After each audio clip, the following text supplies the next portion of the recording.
Well, the Biden administration has made it about as official as it's going to get.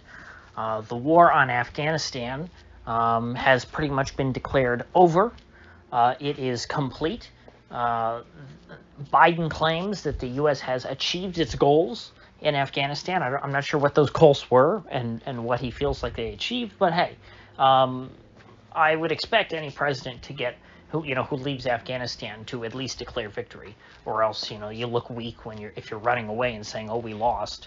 They're going to declare victory of some sort, even though there is no victory here. The victory is merely that the U.S. is leaving at all. But sadly, those of us who are against the terror war can't rest on our laurels now that this one goal of leaving Afghanistan is within grasp. Because I think it's become increasingly clear that the U.S. government, the national security state, is merely leaping out of the global war on terror pot in Afghanistan into the war on domestic terror fire here back in the United States. The war on terror is not ending. It's just changing, much in the same way that it changed around 2006 with the redirection, when there was a pivot by the Bush administration, which was followed through on, by the Obama administration, pivoting away from fighting Sunni jihadists, Al-Qaeda types, towards fighting so-called Iranian-backed militias. And part of this, of course, was backing of the jihadists against Assad and backing the jihadists against the Houthis in Yemen, and I'm sure plenty of other places. Well, now we are witnessing what is perhaps the third redirection and most radical redirection in the global war on terror. The global war on terror has been centered in the Middle East over the past 20 years, and now it is being reoriented towards the homeland, which is something that the anti-war folks warned us about way back in 2001 after 9/11, because we knew already back in 2001 that they were going after folks who weren't even Al-Qaeda already. Mission creep we had already leapt from, okay, we got to go fight the guys who were told brought down the World Trade Center, Al-Qaeda, and they decided to wage a war against the Taliban instead.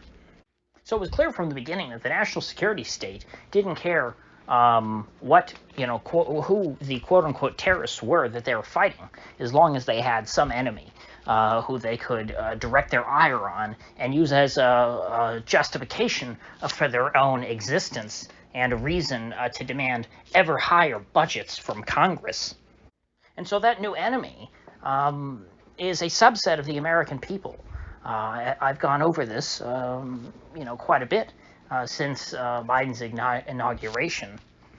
But the whole of the national security state has been putting out literature and doing trainings and purges of their ranks to try and weed out anyone who might be associated with the right in this country. And a situation which I think is emblematic of this is the NSA's spying and attempted smear job on Tucker Carlson, which was thankfully foiled by a whistleblower who reached out to Tucker. I don't know if I mentioned this on the channel yet, but I've been waiting for more details on this situation with Tucker and the NSA. Last week, he said on his program, hey, somebody came forward to me and told me that the NSA was spying on me, and they gave me information that could have only come from my email, so that tells me that they're telling the truth.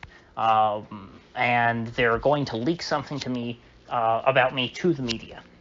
Well, lo and behold, yesterday, Jonathan Swan got a hold of those NSA communications, or those communications of Tucker's that were intercepted by the NSA. Apparently what was going on was Tucker was trying to establish a back channel with Putin so that he could try and get an interview with him. And so the reason why Tucker was caught up in the NSA dragnet is that the NSA actively spies on foreign agents, people who are associated with foreign governments. And so whoever this third-party intermediary was, who Tucker was talking to, was obviously being spied on by the NSA. And so the guy who's sitting there, with his headphones on, listening to all of this guy's calls or reading all of his emails, saw Tucker in there and thought, oh, gee, Tucker Carlson's talking to this guy. I'm going to go leak this to the press. And so had the NSA been successfully able to do this without Tucker finding out about it first, the story would be, oh my gosh, look, Tucker is engaging in Russia collusion. He's colluding with Russia. He's talking, in secret with the Russians. He is a Putin stooge. And thankfully, this obviously was not just one rogue NSA agent, or else other people would not have found out about it ahead of time and been able to warn Tucker. It seems like this was probably something that was much more intentional and not just some rogue actor within the NSA. It's not just like the one guy whose job it was to read this guy, this guy who was getting spied on, who's associated with the Russians. That one particular spy, I doubt was just particularly enraged by Tucker to the extent that he would risk, put himself in legal jeopardy by leaking the Tucker's communications, because it is illegal for the NSA to expose the identity of any American or U.S. person, not even a U.S. citizen, even if you're just someone who's from America. You don't even have to be a citizen. A U.S. person cannot, their identity, their privacy must be protected by the NSA. And they have to go before a FISA court to unmask that person. And so either the NSA unmasked or had Tucker unmasked and then leaked this information, or they just, decided to pretend like there was no mask on Tucker's name, which again, the NSA knows who it really is. The NSA has to then, just not write his name or classify it more heavily or something like that. They have to hide, to some extent, Tucker's name. And obviously they didn't do a good enough job here because it leaked to Axios. So we have the NSA, an organization which is supposed to be targeting communications of foreigners, people who are not Americans, using their power, it would seem, to try and smear a very prominent American TV host. And we should expect more and more of this now that the war on terror is being brought home, now that the targets are no longer the Muzzies. They're no longer, they're no longer going after young Muslim men and trying to radicalize them so that they can entrap them in some kind of attempted terror plot. That's not what our government is trying to do anymore. They're trying to go after right-wingers and encourage them to do something either embarrassing or illegal to get at them. And, this was not an example of entrapment, but it was certainly an example of the national security state going after a prominent right-wing personality. And if they're willing to go this far with someone as public as Tucker, what do you think that they would be willing, do you think that they think they can get away with when it comes to going after ordinary American citizens who have no platform, who have no institutional power, who have no personal security, no financial security? I expect we're going to see many more entrapment operations, like what happened with the governor of Michigan last year, or was it this year? No, I think it was last year, where you had this group made up of largely FBI informants who were supposedly plotting to kidnap the governor of Michigan over her lockdown policy, which, hey, when you create a totalitarian state, you do have a tendency to engender rebellion amongst folks. So you shouldn't be too shocked even if this really happened. But apparently it seems like the whole plan was hatched by some feds who infiltrated this very small group and radicalized these young men and talked them into going along with this plot. Much in the same way that the feds have done this so many times with young Muslim men. And sometimes they take it a little too far, and folks end up actually getting hurt.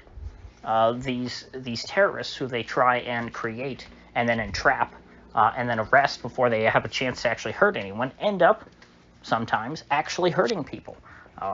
Oklahoma City, I've heard cited as arguably a good early example of this. Of course, back in Oklahoma City, it was also supposedly a right-winger, from what I recall, or at least a white supremacist, not a mainstream right-winger. Now they're going after much more people who have much more mainstream opinions. I think that the whole QAnon psyop was a good example of that. I'm not sure what will replace Q. I think that the whole Q thing, that meme, has finally died. But there will have to be something new to replace it. Maybe not on that massive a scale. I don't know how they can ever replicate the success of the Q psyop. But maybe on a smaller scale with smaller amounts of people, they will be able to convince folks to do crazy things. Hell, look at how they, practically entrapped, as I think that the record will bear out as we learn things more and more about it, all of these folks on January the 6th. The whole January 6th thing was openly planned on 8chan, or I believe it's now called 8kun, in the whole sort of Q world. And these folks genuinely trusted the plan, a plan which was more than likely drawn up and masterminded by, deep state shills. I mean, just look at how ridiculous the Q narrative was. The Q narrative was that there are these good guys in the intelligence community who are really fighting for truth, justice, and the American way against all of these bad guys you see on TV like Jim Comey or James Clapper or John Brennan. And that, hey, just sit back. We good guys within the deep state are fighting against all the bad guys, and, we'll do the right thing in the end.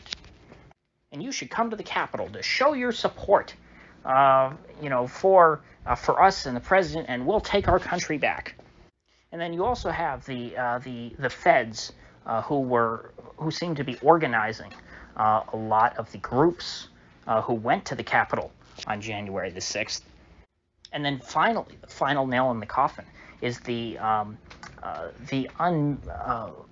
totally unwarranted cruelty with which the victims of this entrapment operation, or alleged entrapment operation, are being treated by the feds in custody, being totally denied bail, which is a constitutional right in this country. You have folks who are first-time offenders who are accused of trespassing, being denied bail. And so these people have been sitting in jail, in many cases in solitary confinement, since January. It's now July. That's 6 months.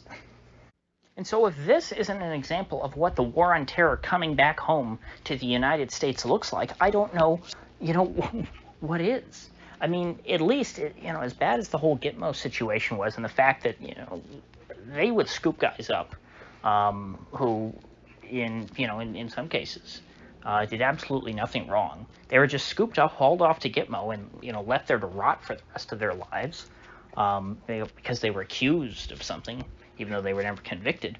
At least you can say, well, they weren't doing that to American citizens or to folks in America. Well, now they are doing it to folks in America. Now they are doing what many countries consider to be torturing. They are, in effect, torturing American citizens by keeping them in solitary confinement, denying them bail, denying them really any real access to an attorney, which is a right in this country. Because if you look at it, these folks are being tried in the District of Columbia, which means their lawyer has to be licensed to practice in the District of Columbia. Well, how many D.C. lawyers are at all interested in fairly representing Trump supporters, especially after, as politicized and toxic as this issue has become? Nobody, even Republican lawyers, would want to touch this with a 10-foot pole. And so then, what's their choice? Oh, well, you get a public defender, which, public defenders always lose. But these public defenders are all,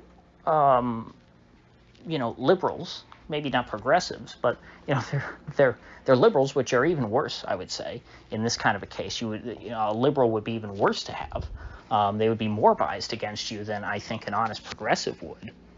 And so what are the public defenders having these folks do? They're having them surrender. They're having them plead guilty to everything and to say, I'm sorry, I renounce Donald Trump. I renounce white supremacy. I was a terrible person. And, they're making them go through struggle sessions. And I don't see how it ends with just these folks. I don't see how you just come back from this sort of thing and we go back to having a normal legal system where people are, treated somewhat fairly. I mean, people have never been treated fairly. Our legal system has always been very imperfect and had a lot of problems. But, we're moving in the wrong direction now. We're moving in the direction of highly politicized prosecutions against dissidents.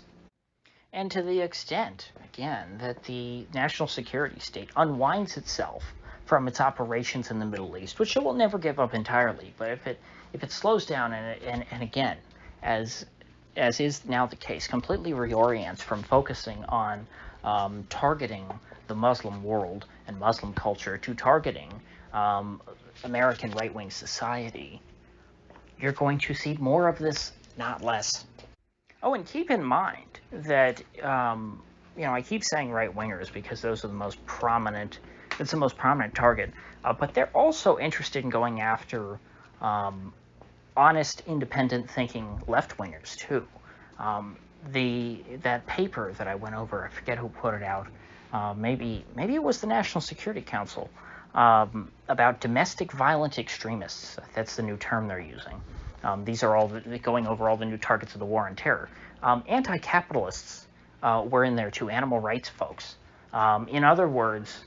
It was a whole dragnet, like environmental people,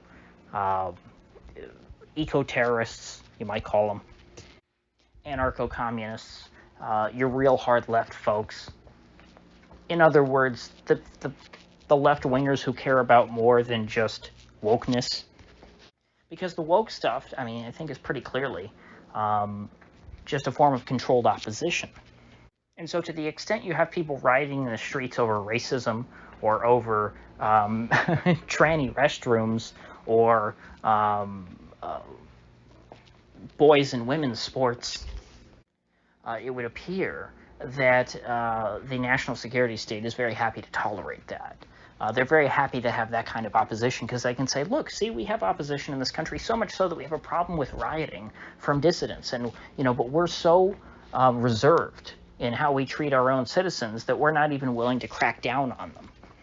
That's their way of trying to prove that there's a kind of pluralism in this country. But if you challenge the system itself, whether it be from the left or the right, well, then it would seem that you're fair game. Now, we haven't seen, again, I don't think a ton of examples, maybe people could cite them for me, of war on terror like actions being perpetrated against left-wingers, but based on their own documents, it would seem that there is a certain subset of the left who the national security state is very happy to go after.